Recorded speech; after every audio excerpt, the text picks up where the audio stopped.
লাগে জায়গাটা। হায়াবুসা ছিল, সারাদিন এই বনের মাঝে রাইড করতে আমি তাও পারবো।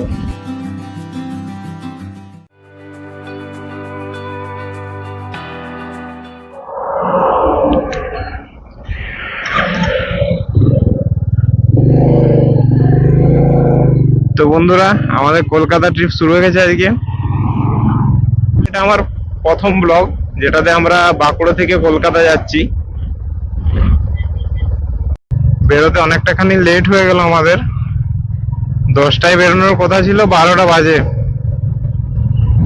ফার্স্ট টাইম এতটা সবচেয়ে বেশি ডিস্টেন্স ট্রাভেল করছি উইথ এতটা লাগেজ। দুটো স্যাডেল ব্যাগ আছে, পিছনে পিঠের ব্যাগটাও খুব ভারী আছে। এর আগে গেছি অযোধ্যাতে অতটা ডিস্টেন্স হয়নি, 130 কিলোমিটার। আর আসার সময় আমরা একটু ঘুরেছিলাম, তাই হয়তো 150 কিলোমিটার। এটা মনে হয় ওভারঅল 180 কিলোমিটার পড়ে যাবে। ইন্ডিয়ান অয়েলের পেট্রোল পাম্প। আমার ট্যাঙ্ক এখন ফুল আছে, কিছুটা কম থাকবে। কালকে একটু ঘোরাঘুরি করেছি।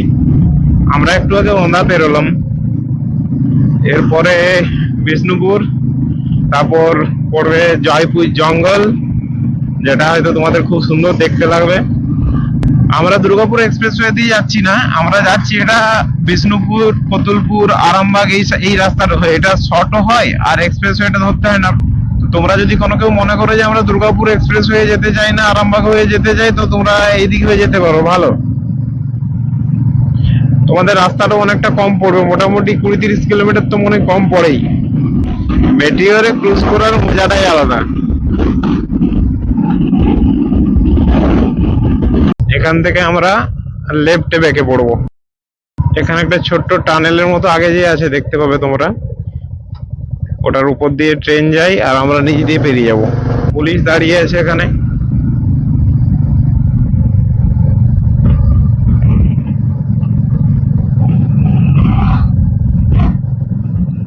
এই যে এই সেই টানেল যার কথা আমি বলছিলাম। এই যে এখানে স্লোপটা দেখতে পাচ্ছ তোমরা, এই স্লোপটাতে বর্ষাকালে অনেকখানি জল জমে যায়।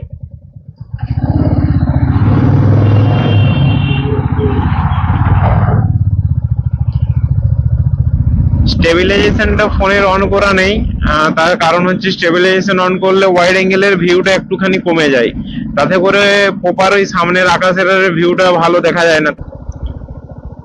এখানে অ্যাকশন ক্যামেরা থাকার সুবিধা, লাইট ওয়েট, ভালো ওয়াইড অ্যাঙ্গেল ভিডিও হয়।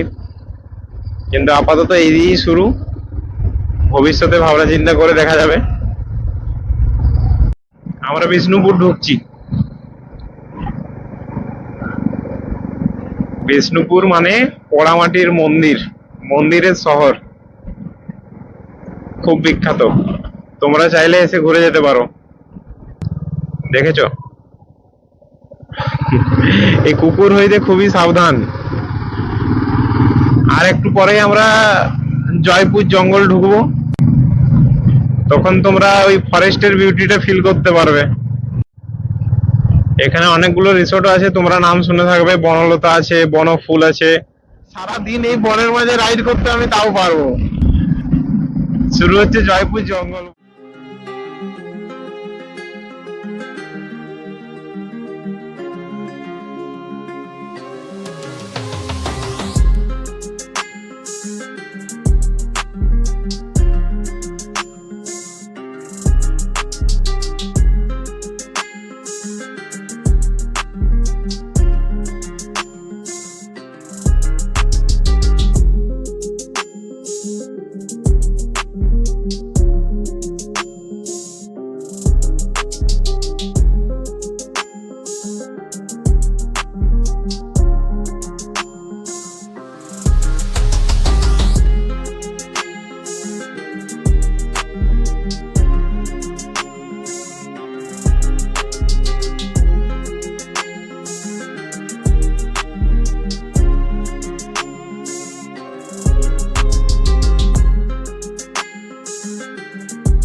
দারুণ এক্সপিরিয়েন্স।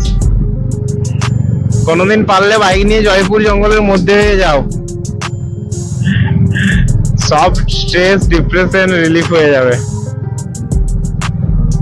এখানে দেখো আরণ্যক ইকো রিসোর্ট, এদিকে আরেকটা রিসোর্ট আছে আরণ্যক, বিভূতিভূষণ বন্দ্যোপাধ্যায়ের বিখ্যাত উপন্যাস।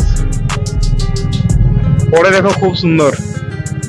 জঙ্গলে যে নীরবতা হয় রাতের বেলায়, যে সাইলেন্ট একটা ব্যাপার হয়, সেটা ফিল করতে গেলে তোমাদের কিন্তু রিসোর্টেই থাকতে হবে। আনন্দ ধাম, কোন একটা রাস্তা দিয়ে চলে যাচ্ছে আনন্দ ধামের দিকে। এখানে দেখতে পাচ্ছ, এখানে হরিণ পারাপার করে রাস্তা দিয়ে।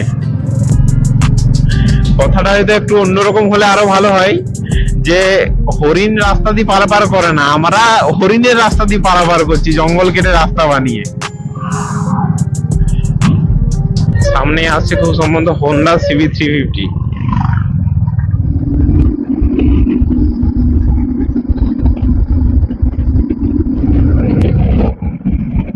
বন্ধুরা জাস্ট তোমরা ভিউটা দেখো।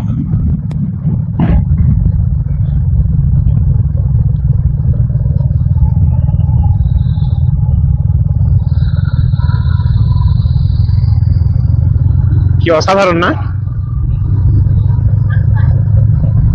এগুলো হচ্ছে সব আলু গাছ।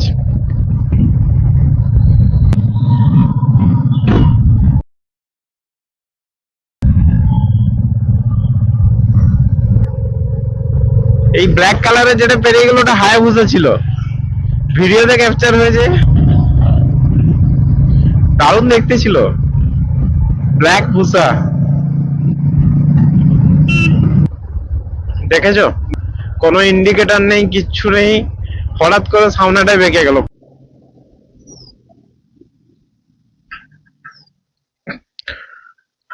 এখন আমরা কতুলপুর থেকে বেরোচ্ছি, কতুলপুরের নেতাজি মোড়। গরমটা একটু ভালোই লাগছে আর কি।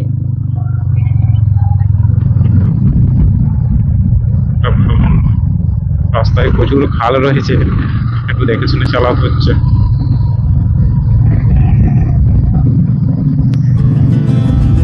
মাঠটা কত সুন্দর।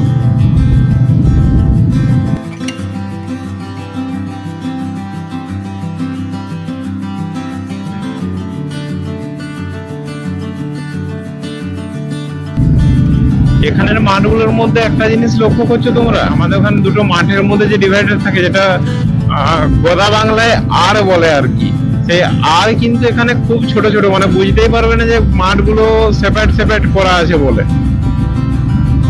মনে হবে পুরোটাই একটা বড় মাঠ। দেখতে ওই জন্য আরো বেশি ভালো লাগছে।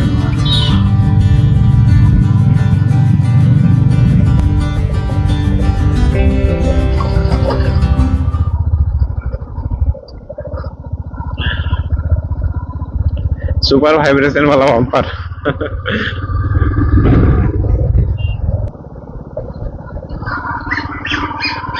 রাস্তায় এরকম উঁচু উঁচু টাইপের বাম্পার প্রচুর রয়েছে এদিকে।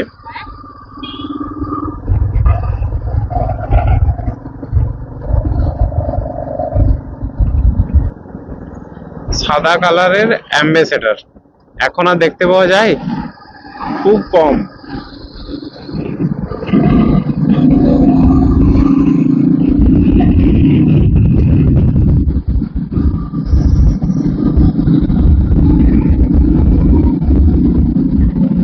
মদিনা মোড় জায়গাটার নাম।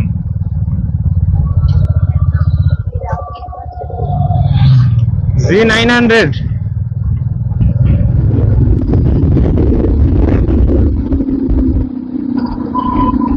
আবার খারাপ রাস্তা মনে হচ্ছে। ওই রোডটা যদি আর 20-30 কিলোমিটার থাকতো তবে অনেকটাই টাইম কম হয়ে যেত আমাদের ট্রাভেলের।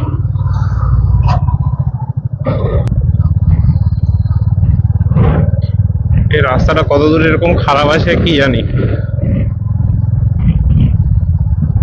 30-40 এরকম স্পিডেই চালাতে হচ্ছে।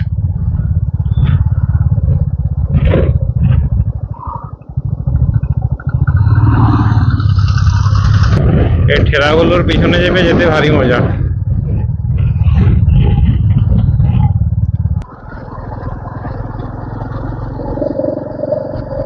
বাহ, গাড়িটা তো খড়েই ঢাকা গেছে। ভীষণ ধুলা এখানে বন্ধুরা, কিছু কাজ হচ্ছে খুব সম্ভবত।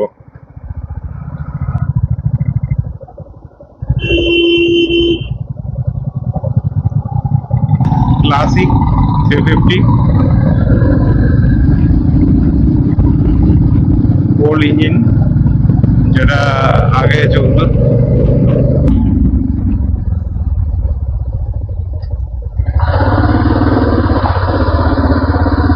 জঙ্গলপাড়া এই জায়গার নাম। তো ওয়ান ওয়ে রাস্তা, তো গাড়িগুলো আমি বুঝতে পারছি না কেন অপোজিট সাইড থেকে এভাবে রিস্কফুলি আসছে। হয়তো এই রাস্তাটাতে কিছু সমস্যা আছে বা কাজ হচ্ছে, যার কারণে রাস্তাটা বন্ধ।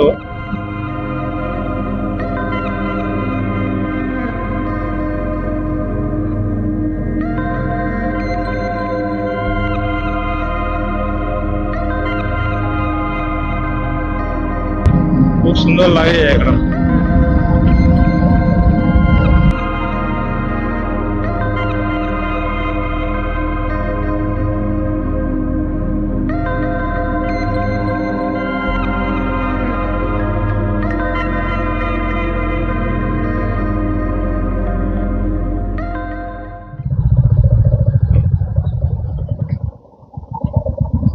ভীষণ জ্যাম তো,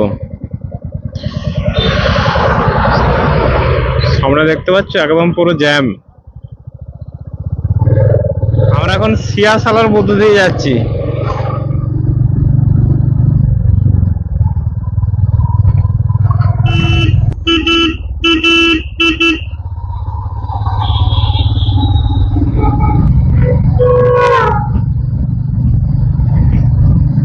এত জোরে হর্ন, কি গাড়ি ছিল ভাই? আমার তো ট্রেন মনে হলো, পাশ দিয়ে মনে হলো ট্রেন বেরিয়ে গেল।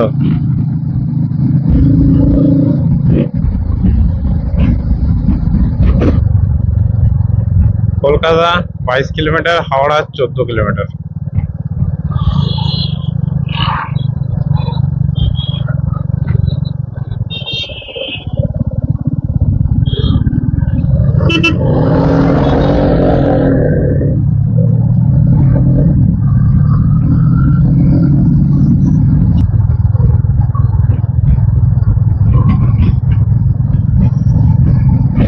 আমার পাশে রেড মেটিওর।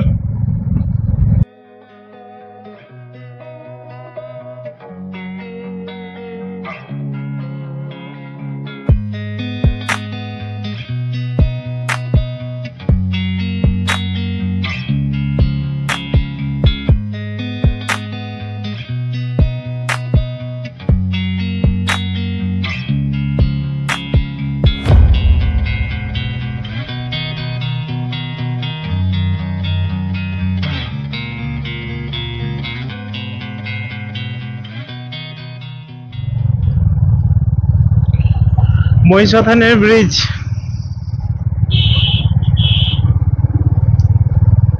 আর ওই দূরে যে বড় বিল্ডিংটা দেখা যাচ্ছে ওটা হচ্ছে ডিএলএফ, নজরুল তীর্থ। অনেকবার এখানে অনেক সিনেমা দেখতে এসেছি।